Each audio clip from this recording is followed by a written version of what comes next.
a new signing, and a big match on Saturday to discuss. This is the Blue Monday podcast.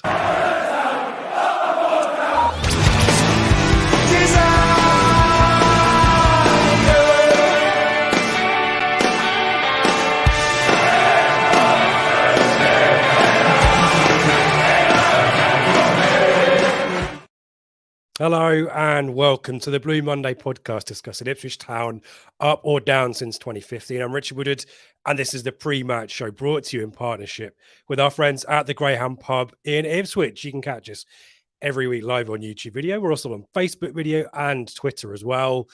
And after the fact on podcast audio. I'm taking it slow, Seb, because I have been watching a few of our podcasts. Seb Brown's here, by the way. We'll talk to Seb in a second. But I'm going for a bit of a preamble, a bit of a slow meander in, because I think if you're watching on YouTube and you are one of the great people we've got in the waiting room, YouTube sticks an advert before we appear. So I'm just padding for time. So apologies in the podcast. A little bit of an insight into the fun and games with YouTube Live. But I thought I'd give everyone the opportunity to just don't panic. We're not talking about Leeds yet. We're not talking about Willie Nonto yet. Don't worry, but we will get to that later on. Seb Brown is here. I mentioned Seb. How are you, sir? I'm good. We sit here another week down the line and it's still brilliant to be an Ipswich fan. We've got a new signing through the door that we're about to discuss and a huge game on the weekend with a massive, massive club. I'm enjoying some of the comments already there with the various people giving their opinions on Leeds United. And I'm excited because I get to see us play for the first time this season. I am making the trip down the M6. No, really? What do you mean, oh no? I've got a great record. Although I nearly messed it up. I packed my new orange away shirt to wear on the weekend. And I suddenly remembered my black shirt is like 13 from 13. So I quickly swapped them back around. I think I see Tony is in the chat. Evening to Tony, Prematch Show, Anna Curry, top combo. Evening to you. Tony reset his lucky garment at the start of the season and it's not made any difference. I know, but I can't take that risk. If I drive all the way back in a different shirt and we lose, you'll bring it up for weeks. Well, coming might sort it out as well. Harsh. I was at Derby, Bolton, Peterborough, Barnsley, Exeter. This is the championship, mate. This is the big boys league. Right.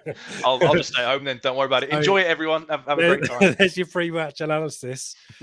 So we're all very superstitious, and Seb might ruin everything. No, of course he won't. Of course he won't. Let's say hello to the folks in the chat. Great to have you with us. Good day to Michael from Brisbane. Evening to Mark. Quality signing today. We've had to wait. If we are waiting for Premier League players, I'm happy to. We've mentioned Tony's with us. Evening to Gary from the Lake District as well.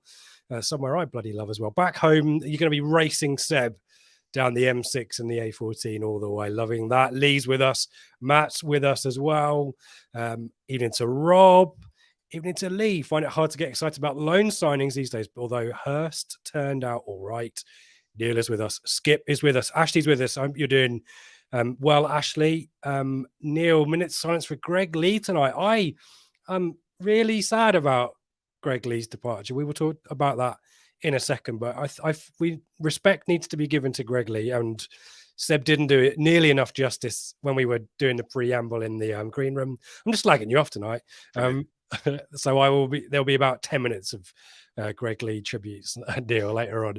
Dan's with us, even Mullet. Luca, come on. This is the show where we welcome opposition supporters and their insights to wise us up ahead of the event on Saturday.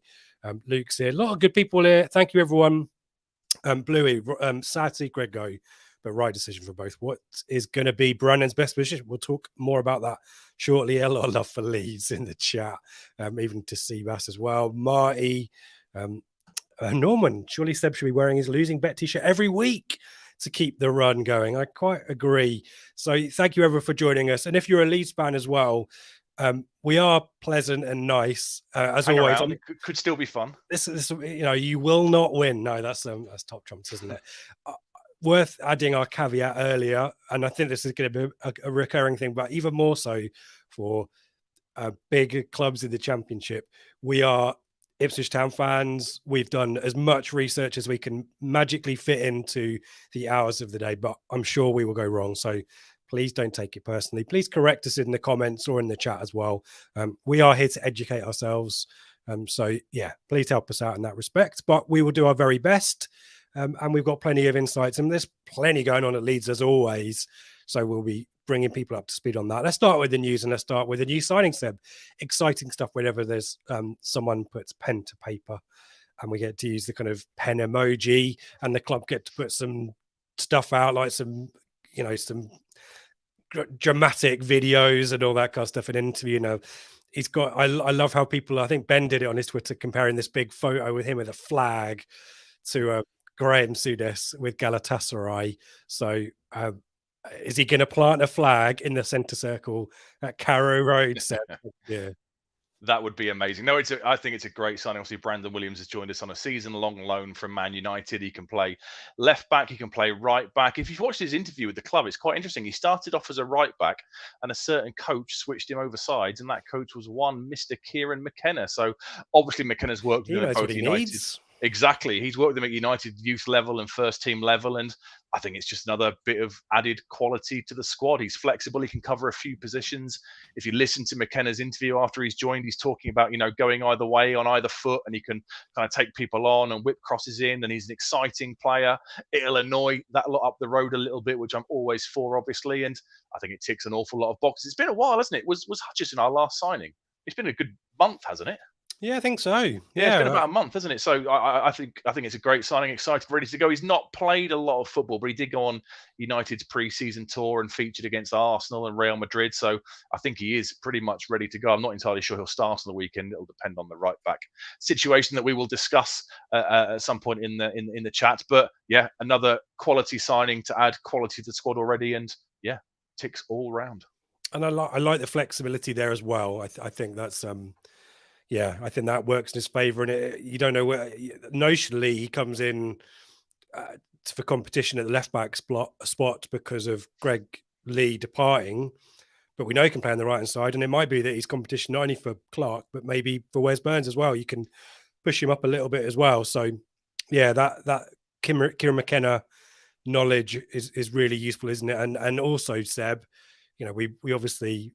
We're very quick and frequent in our praise for our manager, but these kind of contacts we were kind of anticipating a little bit of in League One and didn't really happen. This is the kind of time when it pays off, though, doesn't it? When you've got a manager who knows the club. Absolutely, yeah. We've seen the picture of him sat next to Williams. I think he's signing a contract with Man United, and yeah, the ability to pick up that phone. But also from Premier League sides, even the ones that McKenna doesn't know, they're going to be so impressed with the way he plays football. We've got this kind of relationship going with Arsenal a little bit with the Tyrese John Jules loan last year, and they will not fail to be impressed by the brand of football he is delivering. So I think any kind of Premier League side looking to get decent minutes, experience, playing the right way into a young player, we must be very high up the list of clubs to send players out to, mustn't we? And obviously, being in the Championship now, it unlocks a whole new world. Like you say, we kind of thought we might get a couple of ones. What are you laughing at? I was about to sing a whole new world like Ben would, but don't worry about it. Oh, okay, right. Yeah, close your eyes. It unlocks a whole new world of potential targets that a year ago weren't even on our radar, and now we can go and do that, and hopefully we might see one or two more before the when is it? Next Thursday's the window, isn't it? A week today is the window. First, is it? Hopefully, 1st of September. It's normally the 31st, isn't it? It's normally I think the last it's day the of the month. first this time around, but I might be wrong. Someone will no doubt put us right in if we've gone wrong in the chat as well. Worth noting, I did flash this up very quickly. Norman asked, does William start tomorrow? He probably won't start tomorrow, Norman, because it's Friday. We're not wishing the days away, but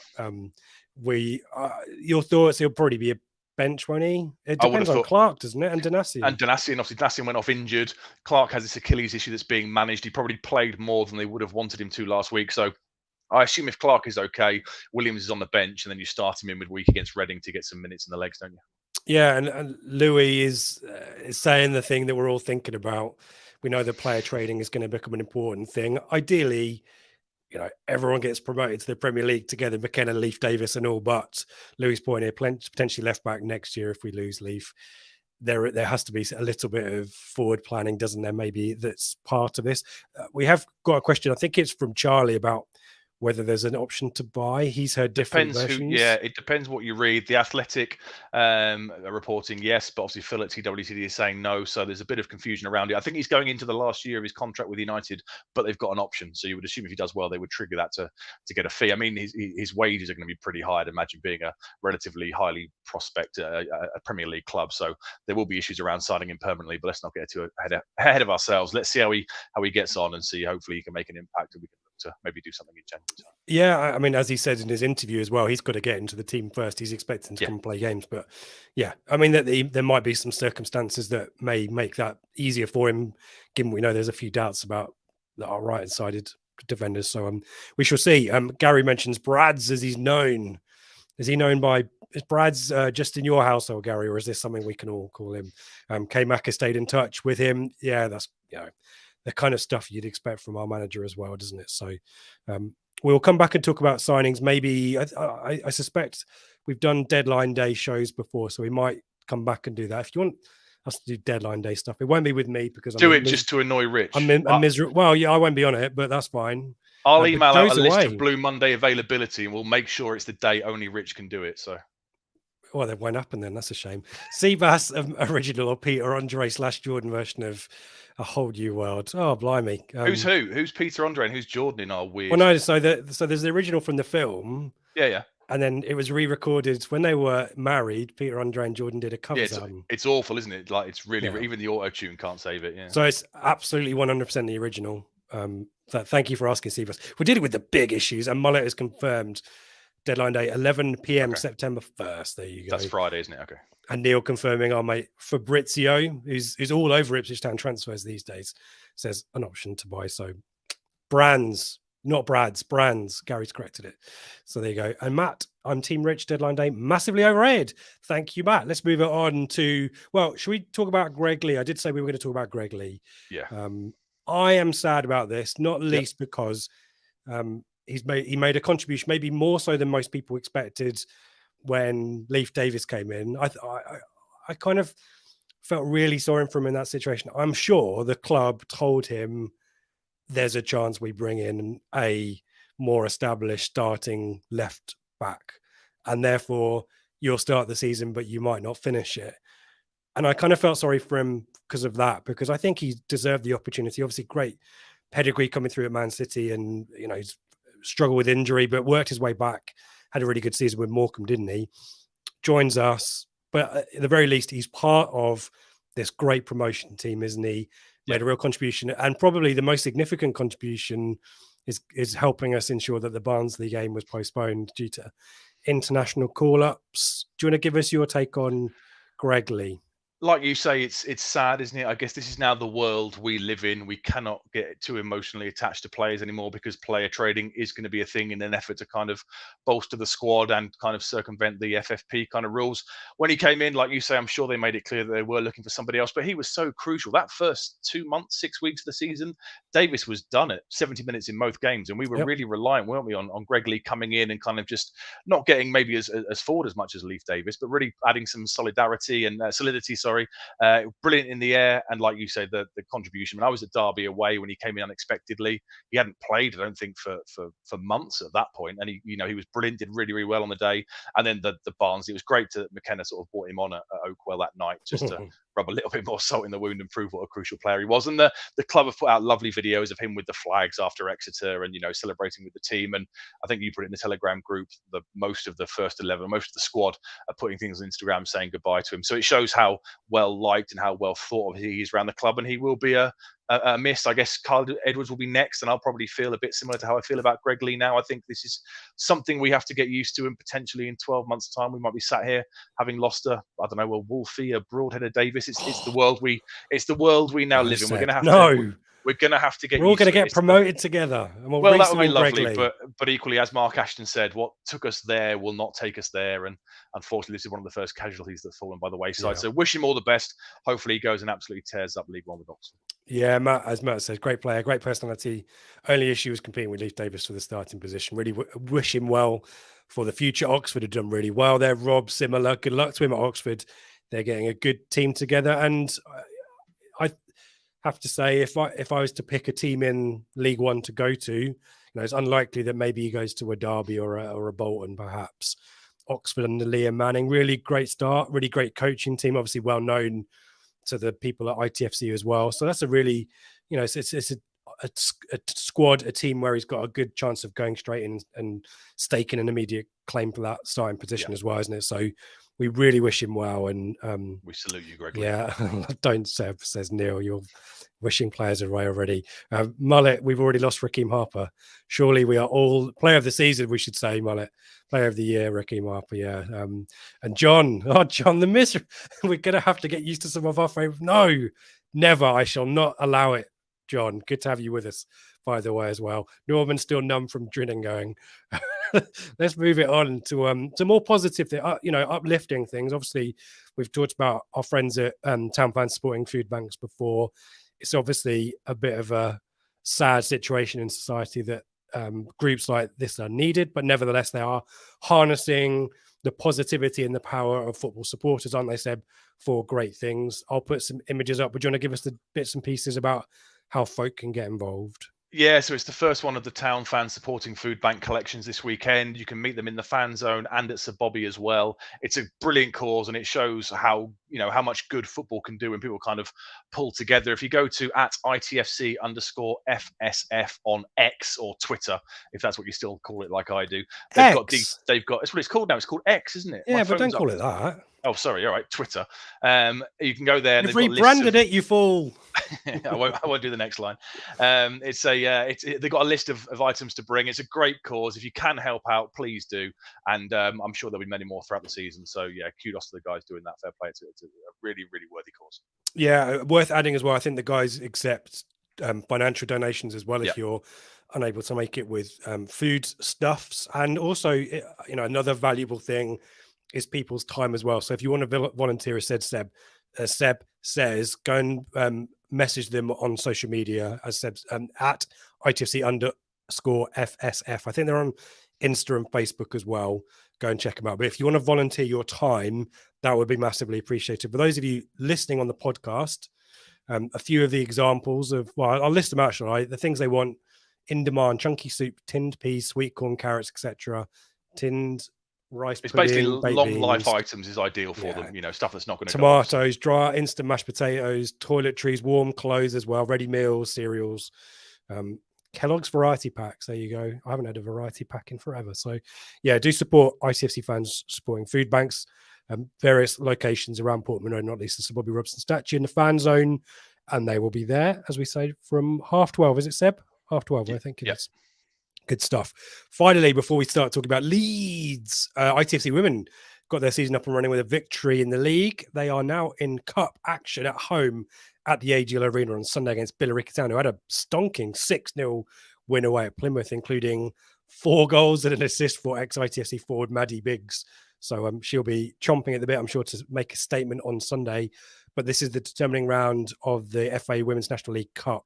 There's kind of 2 variations of the tournament that spin off as a result of that. And if you win, you're in one. If you lose, you're in the other. I think that's the situation. Matt will correct me if I've got that wrong in the chat.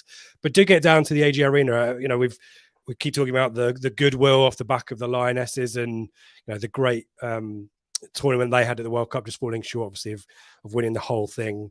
I nearly did a Ted Lasso quote there as well and swore as well. And we're not even 20 minutes in. But yeah, and obviously ITFC women missed out on goal difference from top spot last season as well. So positive start with the win away at Cardiff. We'll be desperate to prove a point this season and to go one better. So do get behind the team, head down to the AGL. Season tickets are available as well. They're really cheap. It's something like 50 or 60 quid, I think, for an adult.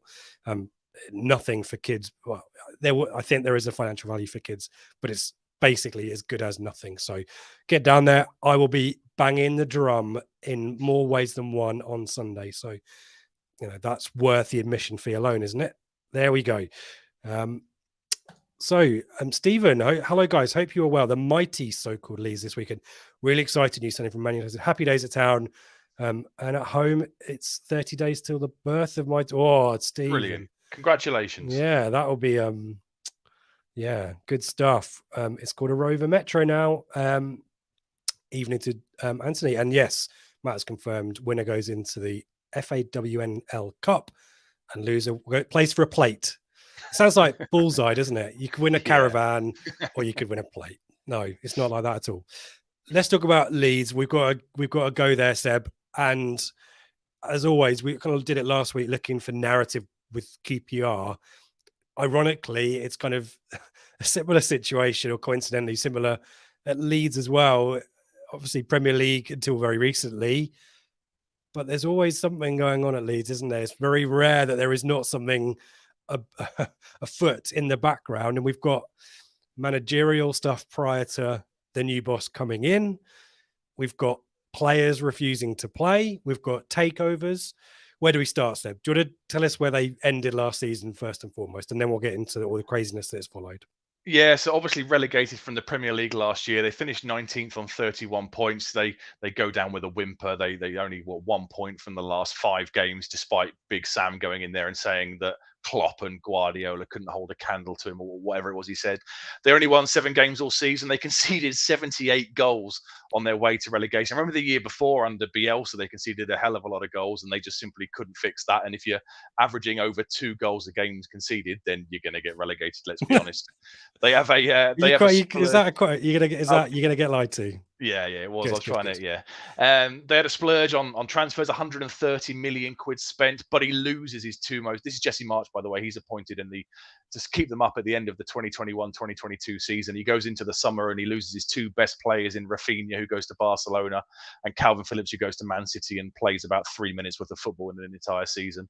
And he goes out on a bit of a spending spree and tries to bring people in, but it just doesn't work. And yeah, the whole season, I think, from start to finish would be described as a complete mess. Sometimes you kind of look at managers in roles and you kind of think, are they set up to fail? Could they have done anything here? And I think losing your 2 best players was kind of I think Jesse March was really up against it from the start. I guess with hindsight, he keeps them up the year before, he shakes hands and he moves on, and he's kind of kept a bit in Leeds folklore history, and they look to start again, and it didn't work out. And yeah, I mean, when I was doing the script for QPR last week, there were certain headers I put in it, like managerial merry-go-round and off-field issues. And this week, I just kept them all the same because they've had some real issues, very, very similar to QPR last week, haven't they? Yeah, I mean, you mentioned Jesse Marsh. We're talking about the managerial situation now.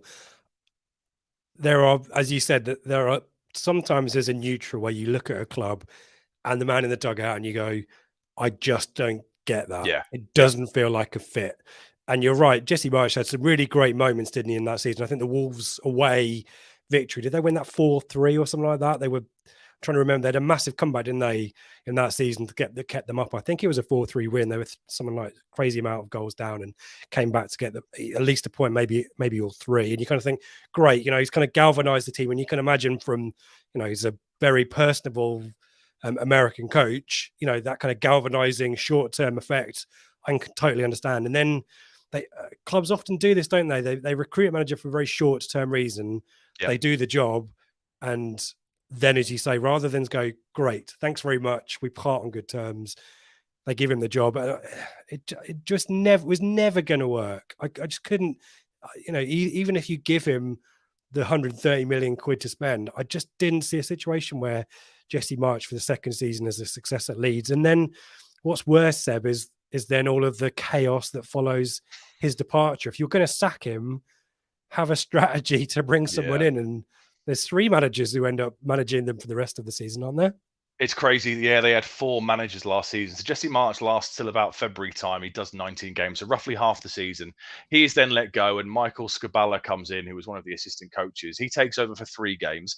Then Javi Garcia rocks up, the ex-Watford manager, and you kind of think, well, okay, I guess maybe they're going to look to just go more solid and try and grind out points to see them over the line. And he's doing okay. He takes care of 12 games. I think he won 3 of them, so he was doing all right considering where they were in the league table. And then really weirdly, with 4 games left to go, some rumours kind of break a few days out, and suddenly Big Sam's back in football, having not featured for what seems like an eternity.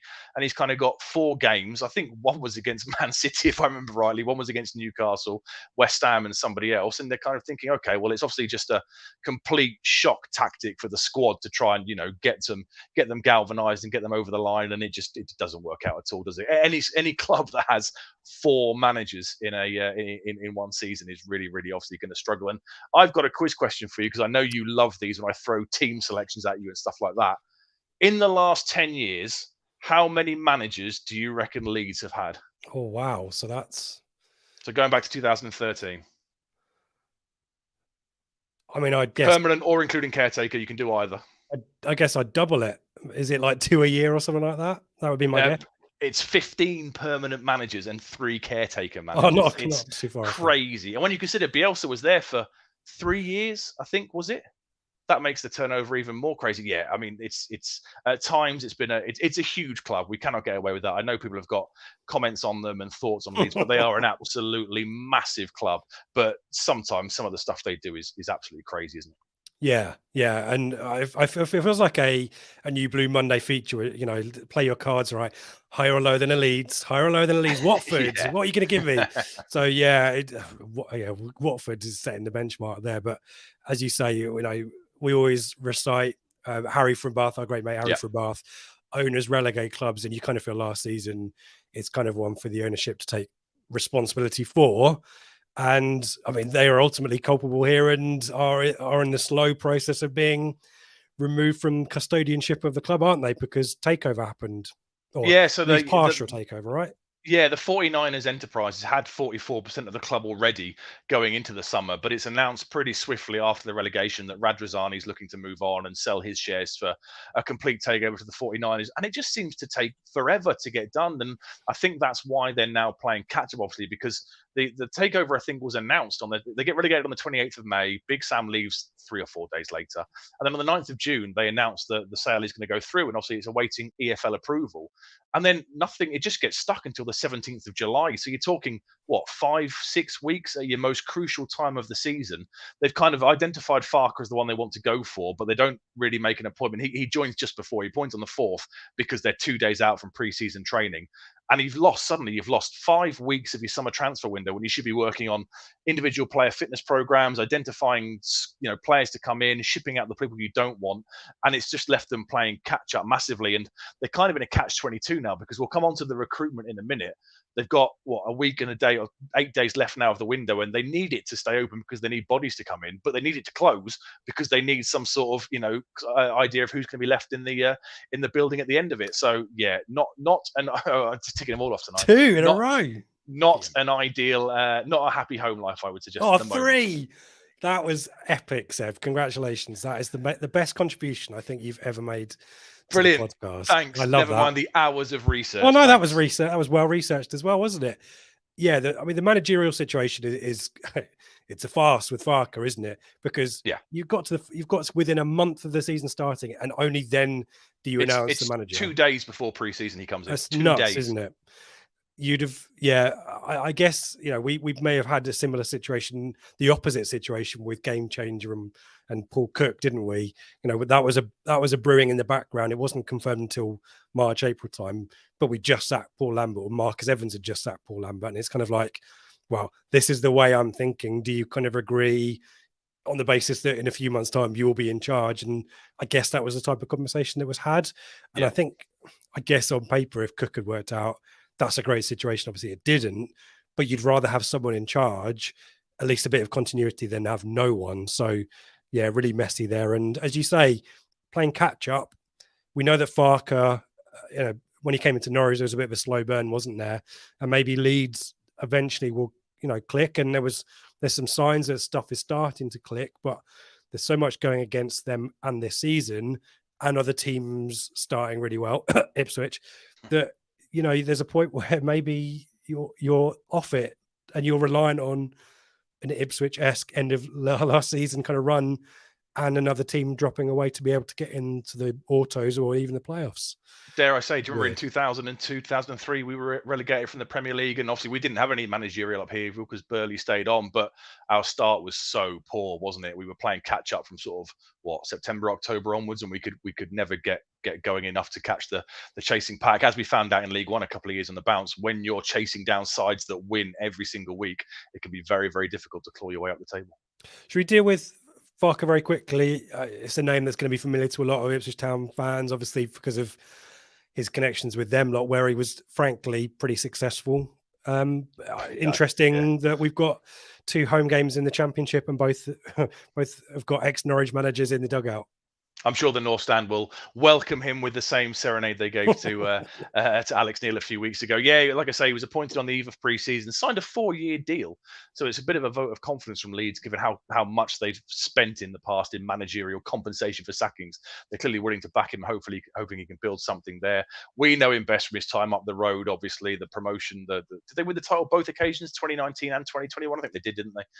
But then we're absolutely crap in the Premier League, obviously, so we can all laugh at that. He gets fired by them, and they bring in Dean Smith, etc. And he goes to Borussia Mönchengladbach and doesn't do amazingly, and he's out of work. And then Leeds pick up the phone to him. And interestingly, some of his quotes I was reading earlier on, I think it was in the Athletic when he joined. Some of the quotes he was saying stuff like, "I had to be convinced by them" and stuff. He didn't sound overly, over the top for obvious reasons, right? What we've just well, yeah. I just thought it was a strange way to kind of endear yourself to the to the fan base, I guess. But he is proven, annoyingly, at this level, he has a proven track record. He kind of got lucky with the Madison sale at Norwich, and he turned sliding doors moment, big sliding doors moment, that derby match as well, where there were boos, weren't there, when we were 1-0 Farke sorted out was the cry, wasn't it?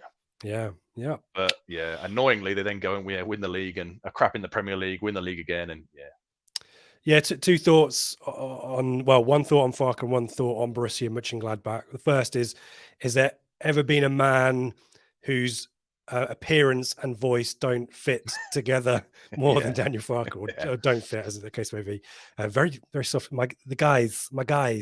And also, here's a joke for everyone: who's the most unpopular person at the Borussia Mönchengladbach match? The guy who shouts, "Give us a B!" Anyway, that's very good. Did you think that up yourself? No, I stole it. As all good things that come out of I say on this podcast, it's stolen. Let's deal with the key arrivals, shall we, in the squad? Because there's plenty going on, and then we'll talk about us and history and all that kind of stuff. Do you want to? Some big names in there in terms of, Ampadu for 7 million is probably the one that people are aware of. Yeah, he's the headline, isn't he, from Chelsea? Carl Darlow, the goalkeeper's come in from Newcastle for kind of 300,000, 400,000 pounds or so. Sam Brimes returned. He was there 7-8 years ago at a right back. He's now returned as filling in at left back because of their various injury issues and squad unavailability. And they've signed Joe Rodon as well from Spurs. I think that's quite a good signing. I love his podcast. Left-sided centre back, very experienced. You're on fire tonight, aren't you? We both are. That drive from Warwick to give us a like, everyone, if you're enjoying the bants. Few hours has really revved you up. Yeah, Joe Rodon's joined on loan from Spurs, very experienced at this level with Swansea. But it's all about the departures, and until a couple of days ago, the players that were refusing to play for them. They have these weird relegation loan clauses. We've all heard of relegation clauses, obviously, where you get relegated and a player can leave for X amount of money if a suitable bid is made. But I've never heard of relegation loan clauses where you're losing a player in the squad. Okay, there'll be some considerable savings on wages depending on their salaries, but to then get no money to bring in to kind of reinvest is really weird. So whoever signed off those deals, I presume they got sacked when the takeover went through, because they make no sense whatsoever. Keep doing it. So there were more of them. They've done more of them throughout the summer, haven't they? It's weird. Only Tyler Adams has really gone for any considerable money. He's gone to Bournemouth. Rodrigo went for 3 million quid to the Qatari Superstars League. Tyler Roberts 400 grand to Birmingham. But then they've lost over 80 million pounds worth of transfer fee talent for nothing. They're just all loaned out. They've got Robin Koch at Frankfurt, Diego Llorente and Rasmus Christensen at Roma. Brandon Aronson's gone to Union Berlin. Max Wobber to Borussia Mönchengladbach. It's just a really weird way of doing business. And I guess maybe the idea is they get promoted and suddenly they've got these players who can then come back in with an idea of kind of, having a stab back at the Premier League. Or maybe next summer you're in a strong, if you do get promoted but you don't want these players, you're in a stronger position to sell than having just come down and having to kind of make up a shortfall of cash. But really weird. I've never known anything like that. And like I said earlier, they need reinforcements desperately. There's a chance that Joel Pirro might sign in time, which would be really, really annoying. Yeah, it sounds pretty close. Farke's pre-match presser was suggesting they're not too far away. They've also been linked with Lewis O'Brien from Forest, central midfielder, and Glenn Kamara from Rangers, central midfielder as well. So they are in need of personnel coming through the doors. And like I say, they need the window open to get people in, but equally they need it to close so they can have some kind of clarity on who's gonna still be around. And then we've got the two players who, for very different reasons, won't play. Well, they will. But now suddenly welcome back with open arms. Annoyingly, if it was 48 hours ago, we'd be probably more confident going into the game than we maybe are now because, Willie Gnotto and Luis Sinisterra are both suddenly welcomed back into the fold. They were both ostracised. I think they both played in the first game against Cardiff.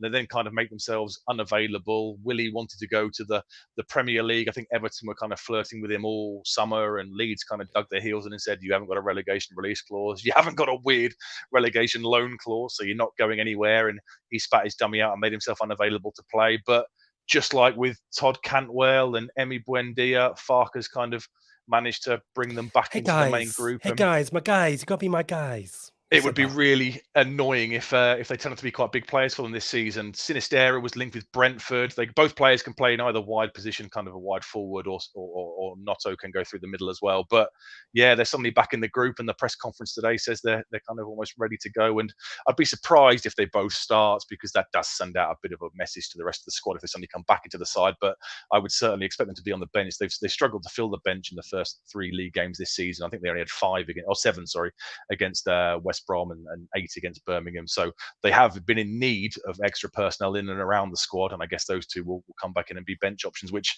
annoyingly will strengthen them. Yeah, and as Louis says, is it Nadia Mamiri? Centre back, I think, isn't he? Yeah, Leverkusen. He's also linked as well. So time is running out on these. And with respect to Nonto and Sinisterra, you had some extra vowels in there, which is totally fine. That's you're ticking all of them off tonight, Seb. That's quality.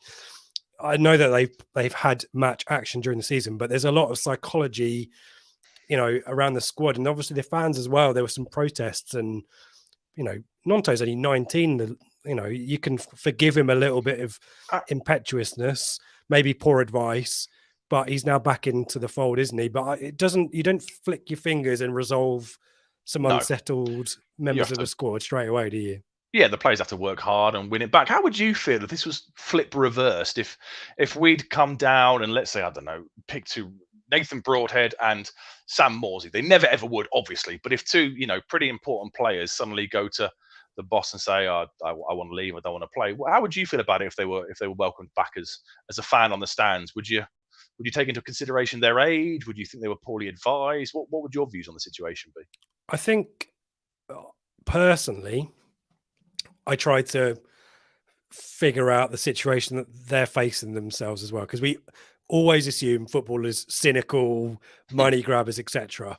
If you put yourself in the shoes of any professional, you work for a company and that company has a really bad year and everything is really terrible, none of us would think twice about trying to find a job somewhere else, would we? So the idea that footballers should be treated differently in that respect, I don't buy. How they do it, how they agitate for it, is probably the key. And again, we are outsiders to all of that stuff. So I think knowing how fickle and how football moves so quickly, what you don't want to do as a football supporter is make a really snap judgment, stick with it, and not allow yourself to have new information that may test the theory that you have. And ultimately, if they go for big money, who cares? If they come back in the team and contribute, happy days. So I think the worst situation you can do is perhaps make a massive meal out of it. Even more entrench the players in their view that they want to get out as well. That part of you needs to think the long game. If Nonto doesn't join someone else, he was one of their best players in the Premier League last season, a saleable asset. Get behind him a little bit. But that's my personal view. But it's easier said than done when it's not your club and it's not your players. But that's my perspective is avoid making rash calls that could backfire in the long term. Fair enough. Yeah. What do you think? I think I'm in agreement. I think we've all done stupid things when we're young. And there you go. Louis, yeah, exactly like Lewis says. I think we all made rather stupid decisions at 19, and that's very true. And Sinisterra's was around a contractual legal issue. I'm guessing he might have had a clause that there was some debate over when it expired or whatnot. So I think if they get their heads down, work hard. I mean, we saw banners and chants aimed towards them, I think, last weekend.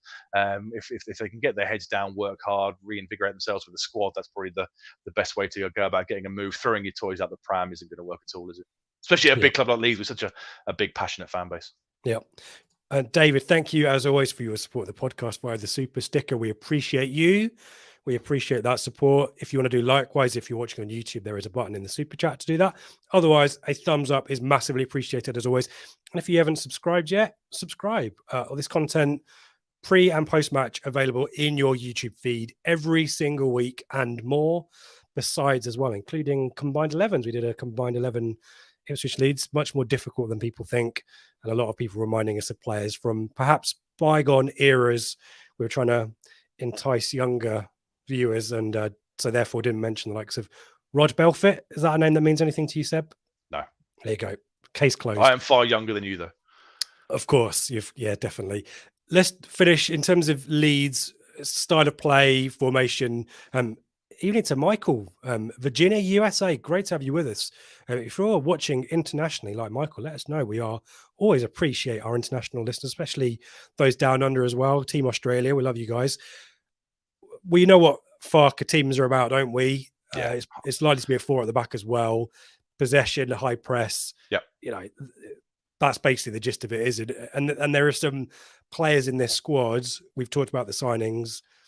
Dan James is probably the name that jumps out in terms of being able to. We know that he likes attacking pacey wide players. Yeah. Dan James is kind of the big standout name there, isn't he? But question marks. So. Yeah, he's a doubt in the pre-match presser. So Farke likes to play a 4-2-3-1. We know what it's going to be. It's going to be high press.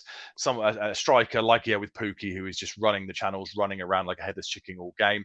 Heavily possession based, and there are some signs that's starting to work. They're 5th in the league for possession with 59%. They're 3rd behind us in Southampton for ball won in the final third of the pitch, which shows an exemplary high pressing side. And Dan James has started the season really well now in the pre-match presser.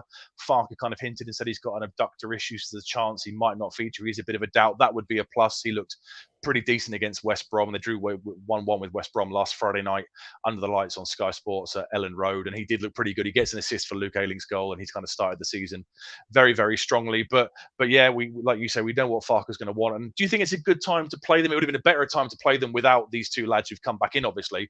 But surely it's a good time to play them now before Joel Pirro rocks up, before they've got another 2 months worth of Farke's kind of training methods on the training pitch coming across to them. I think it's a decent time to play Leeds, don't you? I agree. Yeah, I haven't got a huge amount to add to that. I think you've nailed it there. I think it's a very different team in a month's time. Yeah, put it that way. But it's maybe it's a better team that may have faced West Brom last week as well. So James is a big question mark, isn't he? Yeah, they've still got issues around some availability. Liam Cooper's missing. Patrick Bamford, a name that a lot of people will know from their Premier League kind of scoring days, he's missing as well. So they've got up to 7 first teamers out. And they've got this really good kind of blend, this crop of mixture of academy players and kind of younger players who they've kind of either signed or nicked from other kind of clubs. They've got Archie Gray, he's a central midfielder. He's been filling in alongside Ethan Ampadu. He's the 4th generation of Grays to play for Leeds after his dad, Andy, not the Scottish one, the one who was at like Barnsley and Forest a few years ago. His grandfather, Frank Gray, and his great uncle, Eddie Gray, the Leeds United legend. They've got Charlie Cresswell as centre-back. He's come through the academy. Jamie Shackleton's a central midfielder. Sam Greenwood has been playing on the right. He's ex-Arsenal and Sunderland. So they've kind of got this really nice sort of pool of younger talent, which I guess they're using to drip feed whilst they're building the rest of the squad. Yep. Yeah, that's what you, in terms of a strategy, a long-term strategy, giving the youth a chance is really big for them. And as you say, Archie Gray looked really good actually against West Brom for me. I haven't seen too much of the rest of them. And yeah, a 19-year-old left back / centre back and Leo Helder, always you're going to tell that a Scandinavian tall centre back is going to be decent probably. So signed from Celtic, but I think had been involved in some pretty big teams in Scandinavia before he came over here as well. So there's definitely enough talent there. It's whether it can be knitted together to create a credible whole, and whether it's going to be. And we've got Robbie with us. Hi, Robbie is a Leeds fan. Ampadu key for us. Great to have you with us, Robbie. Thanks for insights as well. Doesn't feel too upset about Cooper and Bamford being absent. Bamford a weird one. Great spell at Leeds for a while, and a bit flattered to deceive, isn't he? And interesting one with Bamford. Is he one of these players that Is he the new Rob Earnshaw, Dave Nugent, can do Jordan it in Rhodes? our league, and struggles in the league above. They're playing Jorginho Rutter up front at the moment. He was signed in January for big money, 28 million quid, but he only played one Premier League game. He came off the bench in a few, but he only started one game. He's the striker, but if Joel Pirro were to arrive before, I guess, is it midday tomorrow? If he arrives before midday tomorrow, he could probably Friday, play against us. Yeah, so recording on Thursday night. So if he signs before midday on Friday, he can feature against us. So fingers crossed they won't get that one done until after the weekend. They need to get the facts sorted out, don't they? I hope it's still a fax. I love to think that transfer deals are still done by fax. Let's talk about us in the context of Saturday's game as well. You know, the history of this fixture. Obviously, haven't played each other since we beat them at the end of the 18-19 season, the Colin Quainer special, just ahead of their playoff games against Derby, and maybe Colin Quainer upset them a little bit for that one. But overall, Seb, what's the record? At least marginally. Overall, yeah, Leeds have got the edge overall. They've been 29 ITFC wins, 33 Leeds wins. They're just ahead in 21 draws. But our record at Portman Road against them is excellent. Since they came back to the Championship from League One in 2010, we've won 8 out of the last 10. And their last victory was a 2-1 win back in 2013. So although they are a big side, our record against them is really, really good. That game at the end of 2018-19 was weird, wasn't it? Yeah, it was weird. I remember Dizelle scoring a lovely goal. He was playing on the right wing and cutting in on his left foot, scored a lovely goal. And then that absolute cluster F at the end where the keeper ran out and it just fell to Quaino, kind of tapped it home. And we kind of thought, oh, we'll just go off to League One and have a fun year, and Lambert will bring us straight back up. And didn't really work out that way, did it? But our overall record is, if you're looking for some extra encouragement or extra positivity, our record is good. Good omens. Well, as we said, the right back situation is probably the question mark, isn't it? We haven't yet heard the extent of Denassia's injury. Obviously withdrawn, having had a bit of a rough time against Sinclair Armstrong, we have to say. Harry Clark comes in, lasts the remainder of the game. But then you've got Brandon Williams as well. So, yeah, what's your take, Seb? I presume Clark will be the one to start if he's able to, and if he can't get past 60, 65 minutes, then you bring Williams on, don't you, and swap him out a little bit. Like you said, we've not heard about Denastia, and he wasn't an impact injury, he just went down, didn't he? So yeah. I guess it's some sort of strain or pull, maybe his calf or something. I don't know. So I'm sure we'll find out tomorrow. I'm not a medical expert. After you used the term, what was the term used on the Flagship Show? Super mega cramp, to describe Sinclair Armstrong's injury. Yeah. I'm not a medical expert either. I love how you're going straight for the calf. Well, it's logical. It's sort of down that way, isn't it? Do you know what an abductor? We mentioned that Dan James. Oh no, was it Dan James got the abductor issue? Do you know what an abductor muscle is? No, do you? It is a muscle that takes a limb away from the central bit of the body. So right. any muscle that allows you to move your arms, your legs, your hips away from the central torso, that's an abductor muscle. And also kind of in your fingers as well. I think there are abductor muscles there as well. So science, everything. You know, when you text me after the show and you say, are there any bits we can clip up? There you go. Education. Stick that on your TikTok. Yeah. That's a good question. Ipswich Town old boy, would you like Sinclair Armstrong? We did debate this a bit on Sunday, didn't we? Yeah, it looked very good, very raw. He'd be a bit of a project, I think. But yeah, he was direct, he was powerful, he was quick. He kind of, he certainly put himself about, and the game changed when he went off. So for the right price, yes, but you couldn't bank on him to become a proper kind of, a key dependable player for a year or two. I think he'd have to develop under McKenna. Charlie's a personal trainer. He's shaking his head at both of us. You for the calf. Don't blame me. I'm pretty certain my lay description of abductor muscle was good, but and Sam has rightly pointed out. Would he Google that just before the show? Did you? I can neither confirm nor deny those rumors, Sam. Definitely did. Some of us paid attention in GCSE biology, and it wasn't me. You can't remember that far back. Rumbled photosynthesis. So apart from that, Seb, no other changes really are there. No, I don't think you do you? I presume somebody drops off. Greg Leigh was on the bench last week, wasn't he? So it'll be a straight swap on the bench. No one will drop out. And apart from that, if it ain't broke, don't fix it. Cool. And we're going to come on to predictions shortly as well. So save those up. Start your thinking. I don't know what Seb's talking about, or for those of you listening on the podcast, Seb made a gesture which will be explained. A celebratory gesture for the upcoming How long has it taken? Yeah. A few bits of housekeeping, as we tend to do here on the podcast. We are brought to you in partnership with the Greyhound Pub. Massively packed. It was very packed. It was very packed. Brilliant. So you're good at biology, but not so much at the English, yeah? Yeah. Well, yeah, I got a B. So I was going to say, the reason is, Seb, it's like, do I want to tell people that it's busy so they get there earlier and my chances of getting a table that I like diminish?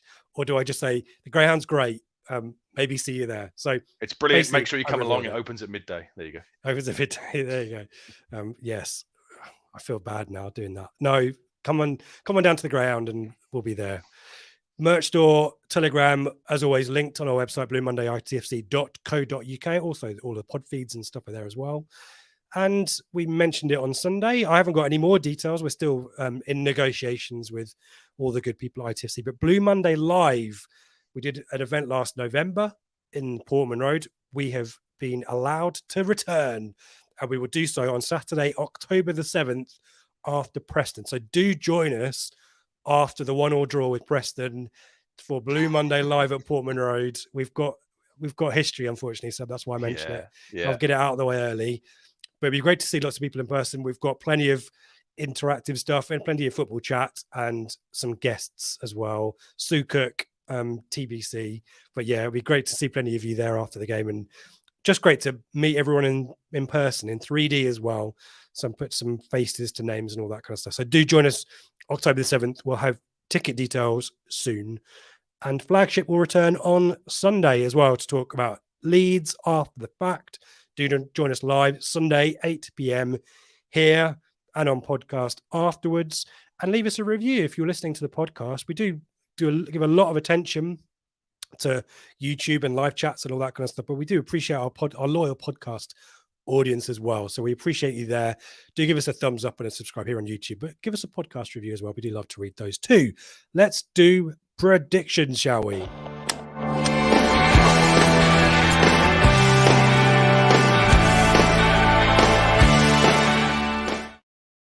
Go on then, Seb. Have your moment. For the first time ever since the feature was brought in, I am ahead of you. Now you can find out what it means to be the hunt. What was it Lambert said that time?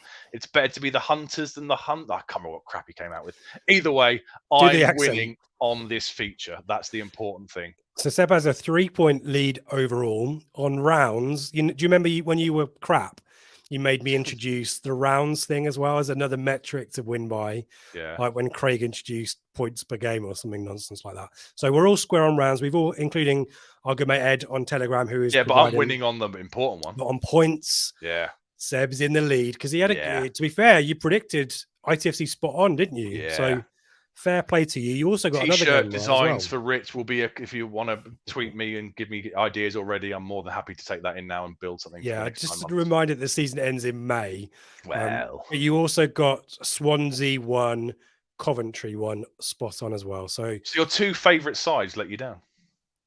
My two favourite sides, Ipswich and Coventry. They're where I've gained the points on you. If you want, sure. Are you feeling smug? Logic.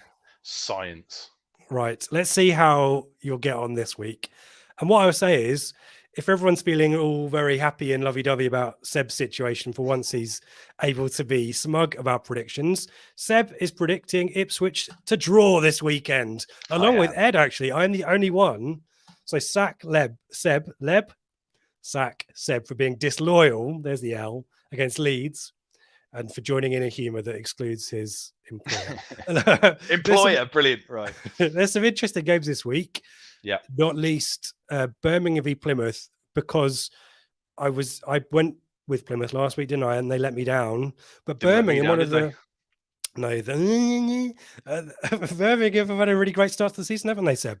They have, yeah. Tom Brady's gone in there. It's very similar to us, isn't it? A couple of years ago, the feel-good factor is back.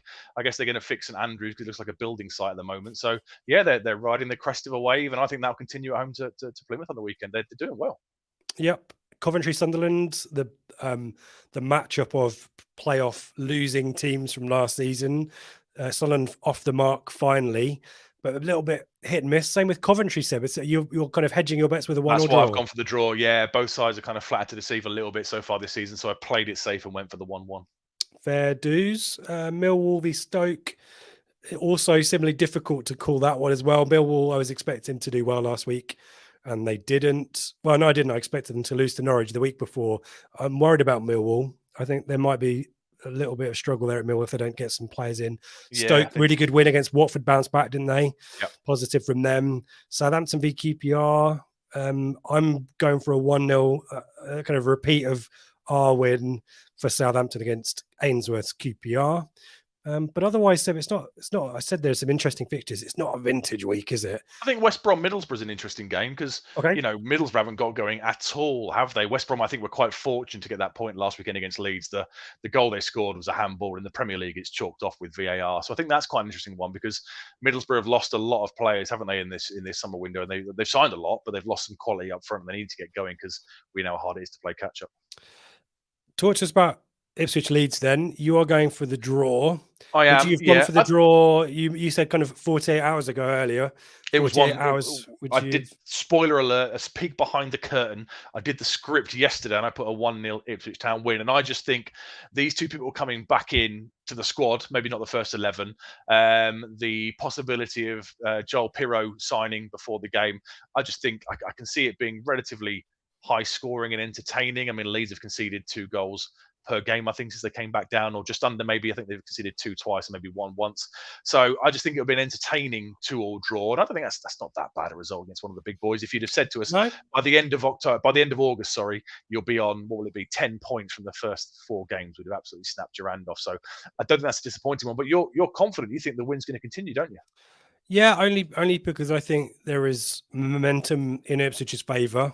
Yeah, I think the Stoke win, along with the Sunderland win, an early home win in the Championship, a really confidence-boosting, strong, dominant performance as well, is really positive as well. So I think Leeds click into gear in a major way in a week or 2 weeks' time. Mm-hmm. And I think now it is really great. If it had been any longer, if we play them in mid-September, I think it's a very, very different game. So for that reason, I'm going with us. Worth noting that Leeds have faced the fewest number of shots of any team in the Championship overall. So we talked about Farke ball being, I know people hate Farke ball or McKenna ball, what have you.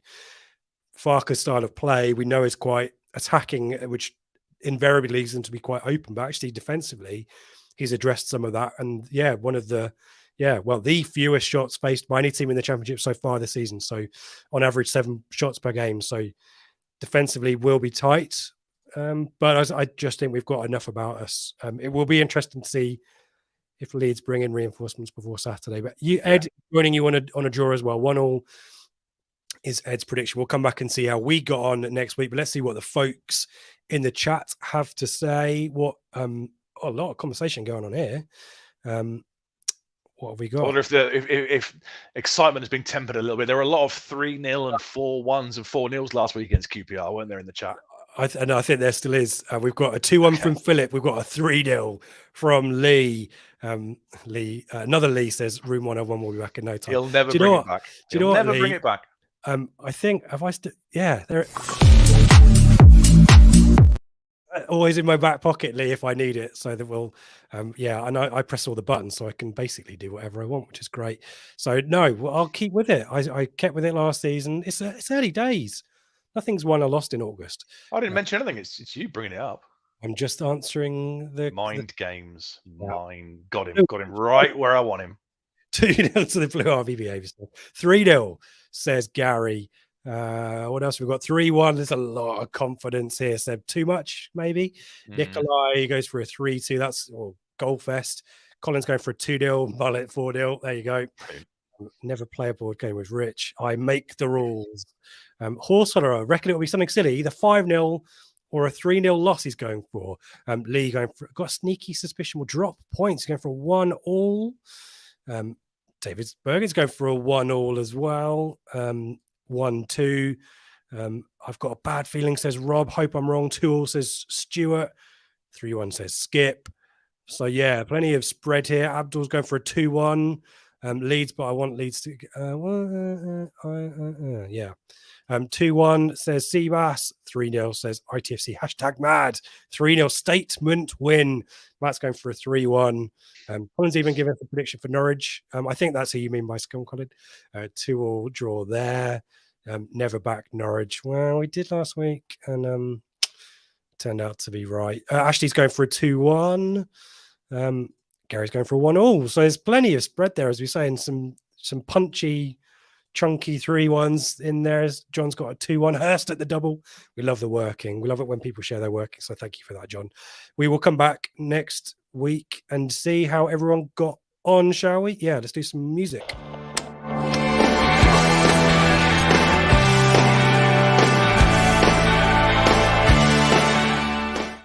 I just missed the cutoff, but I have to put this on the screen. Geordie, Ipswich 8, Leeds 2. Winky emoji. That would be fantastic, wouldn't it? We shall find out who's right next week, but we will find out sooner how things went on the Flagship Show on Sunday. Do join us for that live Sunday night, 8 p.m. here on YouTube. You can also watch it on Facebook. You can also watch it on Twitter as well, but I don't know if you can join in the chat on Twitter, or you can listen on the podcast straight afterwards, after we've all done there. Next week, we need to figure out what the situation is ahead of Cardiff and deadline day as well. And a midweek game against Reading in the Cup. And a midweek game in where basically the away end will outnumber the home end probably. We keep getting more and more tickets for that. So we'll figure out what we're doing shows-wise next week. But as always, I think we'll be here on Thursday night, won't we, Seb? Yeah. Yeah. Depending how I get on the predictions, obviously. But so do join us next week. Do like and subscribe if you haven't already. Thank you, everyone who's been with us all night. We appreciate you. Thank you for your insights. We hope you enjoyed it. Do remember to support ITFC fans supporting food banks. And if you're in the Greyhound, come and say hello. I think that's it. I've got one more thing to do after you say goodbye, Seb. Yep, you have to take us out. Thank you, everybody, for getting involved in the chat. Great to see so many of you. Please come along to the Greyhound and say hello and have a drink with us. It'd be great to meet loads of you. Keep an eye out for the details around the live show. And Rich will take us out because he is the current lucky charm, along with my black shirt. Yeah, we shall see. So, yeah, thank you, everyone. Welcome, Brandon Williams, as well. We shall see how he gets on, if he gets on at the weekend as well. Thank you, Gary. Thank you, everyone, for joining us. And we will see you next time. Come on, you Blues!